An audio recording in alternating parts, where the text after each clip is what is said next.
Okay, it has been 2 months since my original CD collection video, which was a huge hit. It got 1.3 thousand views, making it the second most viewed video in my channel's history, right behind the bootleg Sonic Figures video that came out a few years ago. That one still has 1.4K views, but nonetheless, I mean, it was a huge hit, and I'm really glad that people enjoyed that video.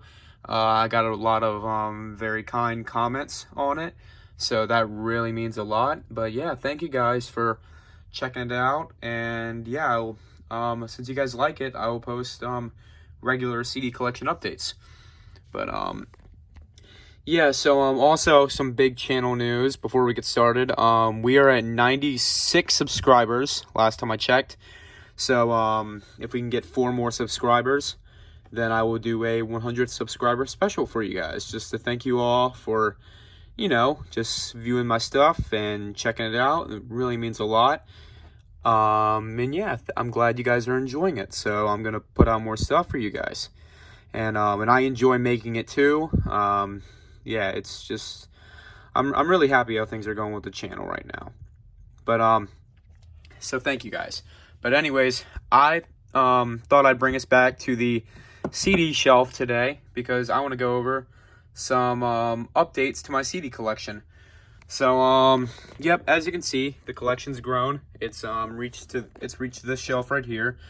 For 2 reasons. One, I've just gotten more CDs, and 2, as you can see, my bookshelf is now starting to, invade the CD collection space, which means I'll have to move my gaming magazines and Magic the Gathering stuff later. But yeah, for right now, it's just these 2 shelves, and I want to get a shelf just for CDs, and then just dedicate this whole entire shelf to books from here and then down to here. But yeah, for now I'm keeping my CDs right here. And yeah, but anyways, I just thought I'd go over some updates since my CD collection has noticeably grown in the last 2 months. But yeah, anyways, I'll show you guys what I got. So the first one, oh, and please excuse me if I already covered a video in the original CD collection video, and I forgot I did. But yeah, please excuse me if I accidentally go over one I've already gone over. But yeah, we'll just start off with the first one I got. So this is Dirt by Alice in Chains. I love Alice in Chains. They're one of my favorite bands. Lane Staley's one of my favorite singers. And yeah, they're fantastic. This album, I think, was their best. It took a very, very long time to come in the mail, but it was worth it. Okay, next up we got Are You Dead Yet by Children of Bodom. You may remember in the original CD collection video, I promised you guys that I was getting this soon. Well, it's finally here, and it's amazing. I mean, I love Children of Bodom. They're another one of my favorite bands, probably in my top 10 of all time. And yeah, they're just amazing. And this album, it's probably their second best. Hatebreeder is always going to be my favorite album by them, and I still have yet to get that on CD. But yeah, Are You Dead Yet? Still a classic. I really love this album. That's my second death metal album. What else new did I get? Oh yes, this is a rare one. It's When Dream and Day Unite by Dream Theater. So this is their very first album. You may notice different vocalist. James LaBrie is not here. But yeah, it's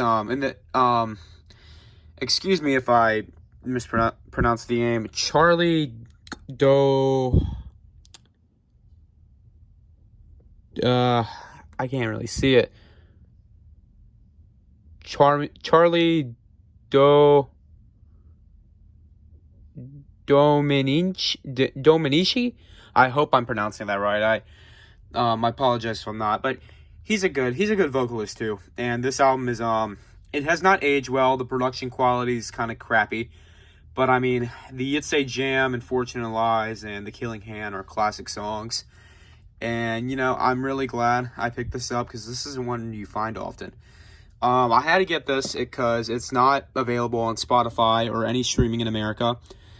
It's because of a whole legal record label situation Dream Theater has. But, yeah, I'm really glad to have this album, and I'm really glad to have another Dream Theater album in my collection.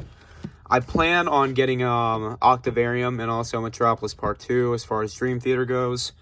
And I might get Train of Thought, but it depends on how much space I have. Next up, I got this one yesterday. This is The Color and the Shape by Foo Fighters. This has so many classic songs on here. I love this album, and the cover art's really cool. But yeah, Foo Fighters, they're another one of my favorite bands. They're one of those bands I kind of got into even before I started getting into all the bigger, you know, rock and metal bands. But I was always a Foo Fighters fan. I've always liked Foo Fighters, and yeah, they're really great. And Dave Grohl's a legend, and I think this is their best album. Next one, we got Follow the Leader by Korn. This is another one I briefly mentioned in the original CD collection video. But yep, this is finally here, and it looks amazing. Funny story about this, but also kind of a sad story. I noticed there was 12 completely silent 5-second long tracks on here, and I thought something was wrong with the CD. Then I saw it was actually a tribute to one of their fans that passed away. It was like a little moment of silence before the album began, which I think is really great for Korn to do.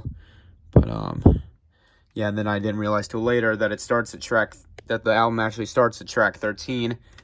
But yeah, so this album is great. I used to really not like Korn, but this album helped me get into them, and now I'm a Korn fan, and I'm really glad that this album introduced me to this great band. And you know, a lot of people will say that this was the album that introduced them to Korn. I was introduced with Issues, and I wasn't a huge fan of that, but now I'm going back now, and I'm like, wow, that's good now. And like, you know, I got into their self-titled album now, See You on the Other Side. I think that's what that album's called. Untouchables. Just a lot of good albums by Korn, but I think this is still Korn's magnum opus. And who doesn't love that Freak on a Leash beatboxing segment, if that's what you want to call it? Okay, next up we got Ashes of the Wake by Lamb of God. These guys are from Virginia. I'm from Virginia, so that's really cool. And yeah, I mean, Lamb of God's great. Huge fan of Randy Blythe's vocals. But yeah, they just have a lot of classic songs on this album, so I had to get it. And plus, as far as like the new wave of American heavy metal goes, you know, I'm trying to, you know, collect some CDs from those kind of bands. You know, Korn, Trivium, Lamb of God, Avenged Sevenfold, Slipknot, you know, bands like that. And if I'm doing that, I gotta get Lamb of God. So I'm very, very glad to have them now. And plus, they're from, you know, my hometown, so that's really cool to see. Had to represent. Okay, what's next? Ah, yes. Pretty Hate Machine by Nine Inch Nails. Many will argue that that the Downward Spiral is their best album. I'm not a huge fan of that album. I mean, Hurt's a classic, but I don't know. Just, I can't, from lyric-wise, I don't know. That album just kind of catches me off guard. But Pretty Hate Machine is fantastic when it comes to lyrics, instrumentals, everything. It's their debut album. And, you know, I'm a big Trent Reznor fan. He's one of my favorite musicians.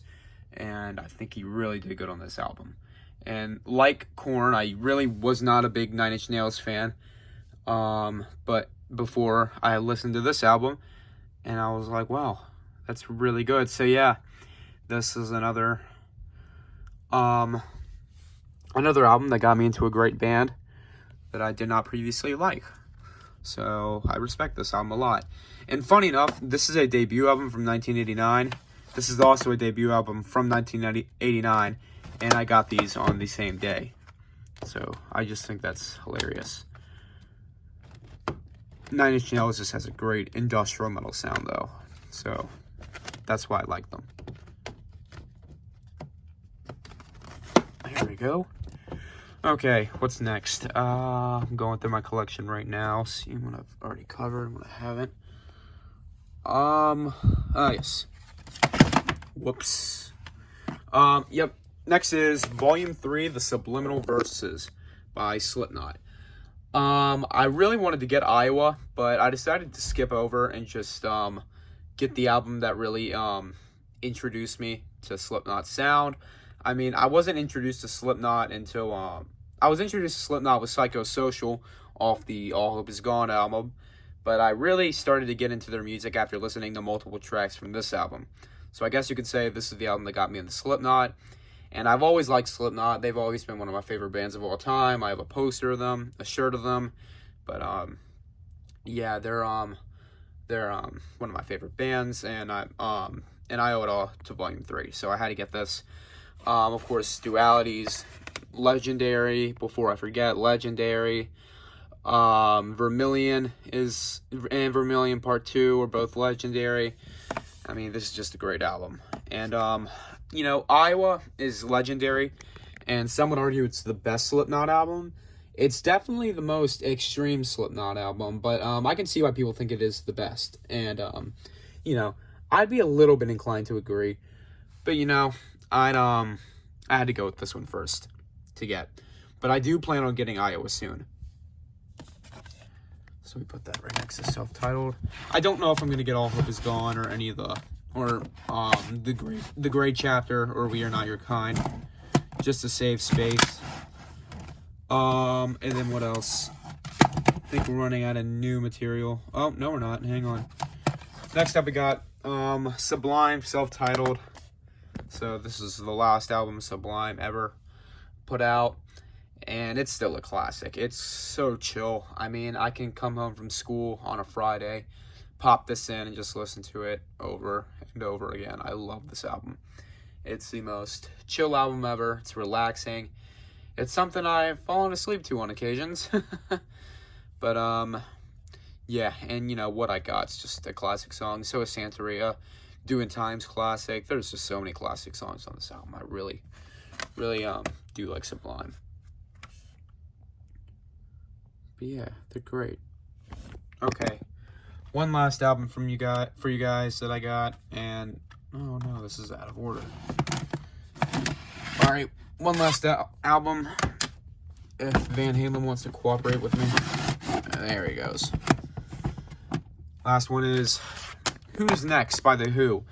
I was kind of baffled that out of all the hard rock bands I've tried to collect, you know, Kiss and Led Zeppelin and Guns N' Roses and AC/DC, I did not even think twice about getting a album from The Who. And that's not to say I don't like The Who. I absolutely freaking adore The Who. I don't know. It's just when I think the best hard rock bands of all time, yeah, I think The Who, but they're sort of like an afterthought. You always say first, like, oh yeah, Kiss, Guns N' Roses, AC/DC, you know, Van Halen, friggin' Deep Purple, Black Sabbath. I know Black Sabbath's metal, but, you know. But The Who always comes, like, after, like, listing, like, 8 or 9 other bands. But, yeah, I thought to myself, how do I not have a Who album? I need to get a Who album. So, I finally did. I got Who's Next. And, you know, I'm really glad I did. This is a great album. And it's got some classics on it. You know, Bargain's a classic. And Behind Blue Eyes, obviously. Baba O'Riley. Just a lot of good songs on this album. And, yeah, the cover art is great. I love it. But, yeah. So, that's my CD collection.